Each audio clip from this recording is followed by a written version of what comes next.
fara að afgreiða þetta vandamál sem einhvers konar líffræðilegt vandamál stráka, þá erum við bara komin á mjög hættulega braut og við erum að, já, mér að segja, ég sagði þetta einu sinni, sko, ég sagði, þú veist, við erum að búa til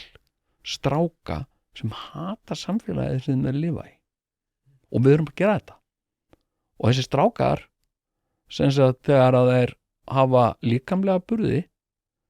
þá munu þeir hefna sín vegna þess að við erum að koma illa fram með þá og við munum þá munum við taka þá aftur og við munum aftur refsa þeim og og ef það er rétt að annar hver strákur á Íslandi sé að eftir 10 ára nám geti ekki lesið þetta er ekki, það er ekki hægt að segja að þetta sé ekki, það er ekki hægt að segja að þetta sé ekki neyðarástand, vegna þetta er neyðarástand